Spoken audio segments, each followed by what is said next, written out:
Chuck Wagner from Caymus Vineyards in Rutherford, Napa Valley, but also Caymus-Suisun right here in the Suisun Valley of Solano County. My family decided to come over here because, well, several reasons. One is the weather conditions are very much similar to Napa. In fact, where Caymus-Suisun Winery is, the weather conditions have shown historically to be equal to Caymus-Suisun and Caymus in Rutherford. And what I mean by that is the days will get up to, say, 90 degrees as at the high and down to 55 to 60 degrees at night. We have this natural air conditioning that comes in from the ocean. And I think that's really extraordinary for California, but certain pockets of California that really do perform when you have those cold nights and warm days and a length of time during the growing season without rain, allowing the grapes to get fully ripe without rot and producing extraordinary wines. I think California is at the forefront of that in the United States and really carries the banner for us in the world. Speaking of water, which is a top issue for California these days, the Suisun Valley has sufficient water because we've got basically canal water, aqueduct water coming from Lake Berryessa for use in farming. So that's our main use on water. But I think an interesting note is that many of the vineyards we have here, more than half of what we're growing, is dry farmed. There's no irrigation used in the vineyard at all. As a matter of fact, the vineyard behind me, if you can see it, is Petite Syrah, planted 10 feet by 10 feet, and each vine has a grape stake. It's the old way of doing things. We call crown prune, head prune. It goes by several names. And with that, the vines struggle a little bit more, but the soils here are deep and they've got sufficient water to go all the way through a dry season without running out of gas and ripen their fruit and make extraordinary wine. I think if you do add water in irrigation, the form of irrigation, I think to a degree it's good, but if it's overdone, it becomes a negative.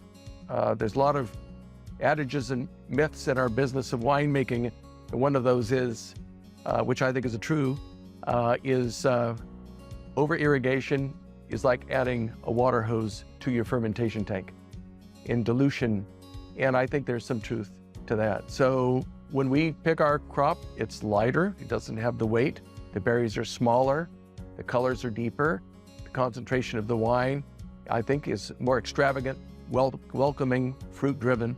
I love all those things that come from dry farming. I think more people are going to take note and do more dry farming, not just because they have to, but because they want to, because it makes a better product. We decided to come over here and build a winery in 2014. By 2018, we had completed a facility on Cordelia Road, which produces most of our wine. And there we produce Caymus-Suisun Grand Durif, a wine we call the Walking Fool, which is also a Suisun Valley wine, and my daughter's Emelo Sauvignon Blanc, which comes from here as well. Not all of it, but most of it comes from Suisun Valley. These are great varieties for the area. I think Suisun Valley is unique.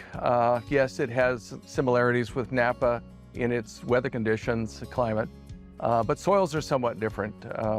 They're richer generally, but we have 4 general soils here: Yolo loam, sycamore loam, hambrite outcrop, and we have Bresa dibble complex on the hills.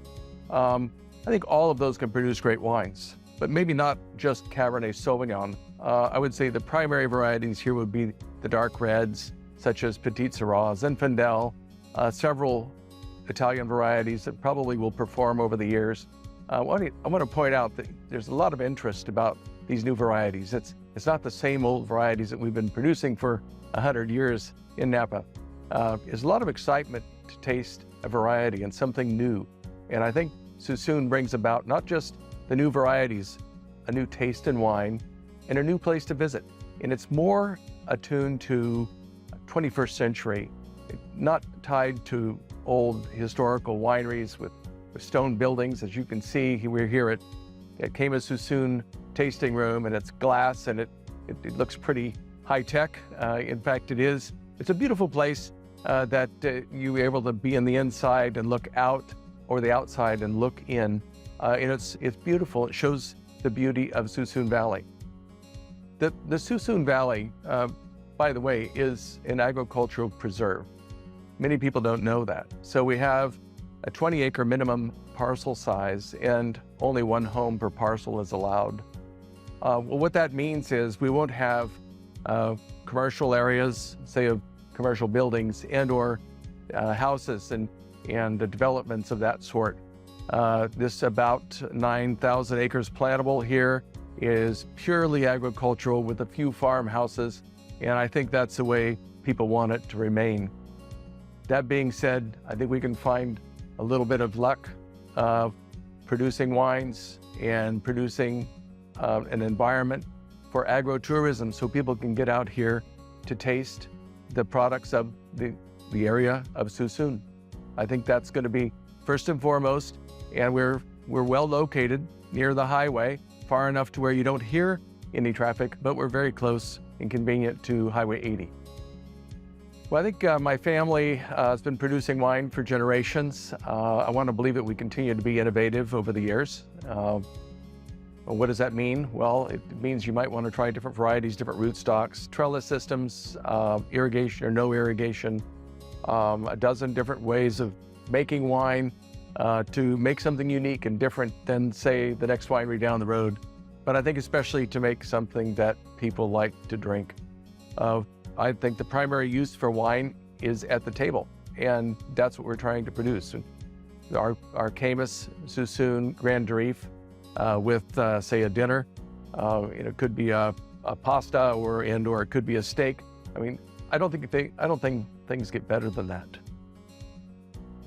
I think the wine industry in Suisun Valley is undergoing some change. We're by no means the first winery here, but there's only about 7 brick and mortar wineries currently. And I see some interest coming from afar. Some people, say out of Napa and/or other areas, are paying attention to Suisun Valley and seeing the quality of wines that come out of here, along with the ag preserve and the beauty of the environment. I think we're going to draw in probably more competition.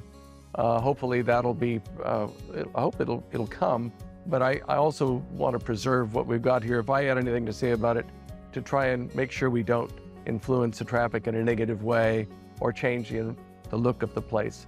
So a number of wineries, a few places to stay, a few more restaurants, a venue that might make it a complete weekend for someone.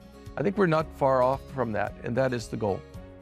But winemaking is in itself more than just fermentation and barrel aging and bottling. It goes from the ground up, what you plant, how you plant it, how you farm it, what crop, irrigation or no irrigation.